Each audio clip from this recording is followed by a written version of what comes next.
MD1CS004 ECU. How to identify version 1, 2, or 3 in Flex the right way. Hey everyone, Hussein here, and welcome back to Baabji Motors, your go-to spot for everything related to automotive diagnostics, key programming, and ECU tips that actually work.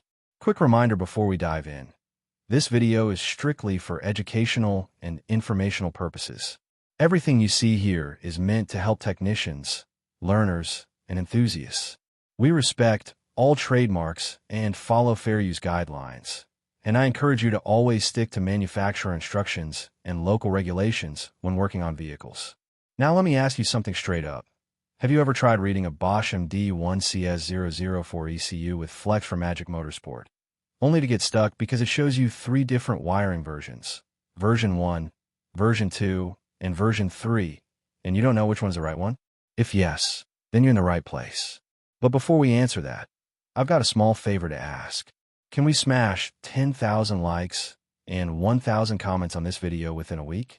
It's a crazy target, but with your help, I know we can make it happen. Also, don't forget to hit that hype button in the comments. It's free, fun, and helps push this video up the leaderboard so more people can discover it. Now, let's get into the details. So, here's the thing about the Bosch MD1CS004 when you're working with Flex. Flex gives you 3 different wiring pinouts, which can be a little confusing at first.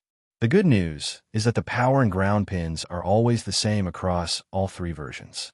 That means no matter which diagram you're looking at, your plus 12V and G&E connections don't change. You're safe there. The only part that changes is the CAN lines, specifically CAN high and CAN low.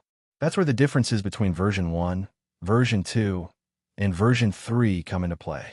So how do you know which version you've got? Well, the safest method is to always start with the first diagram. Begin simple. Since the power and ground won't cause issues, trying the first version is usually the best step. If it doesn't communicate, you move to the next version.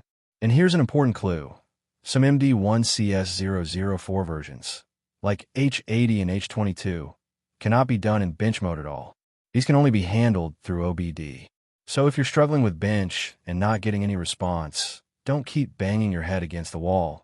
It might be one of those versions that only work via OBD. Another thing to note is that Autotuner support varies.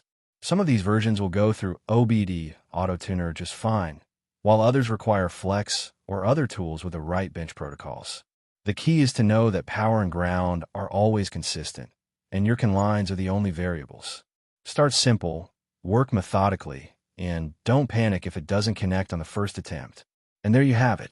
That's the easiest way to identify which MD1CS004 version you're dealing with when using Flex, without frying your ECU or wasting hours chasing dead ends.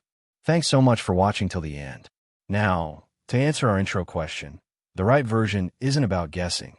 It's about starting with version 1 and moving step by step, because the difference lies only in the CN lines while power and ground remain the same. Personally, I think this method keeps things safe and systematic instead of risky trial and error. But I'd love to hear your thoughts. What's your go-to approach when dealing with tricky ECU pinouts? Share your experience in the comments below. Here's a quick fun fact before we wrap up. Did you know that Bosch MD1 ECUs are among the most secure and encrypted ECUs ever designed, and that's why so many tuning tools struggle with them? That's also why understanding the wiring is so crucial. It's not just about power. It's about unlocking that encrypted communication channel. So, let's end strong. Help Baabji Motors hit 10,000 likes and 1,000 comments this week. Smash that subscribe button, drop your comments, share this with your fellow technicians, and don't forget to hype the video in the comment section so we can climb the charts together. Until next time, keep learning, keep diagnosing smart, and keep those ECUs safe.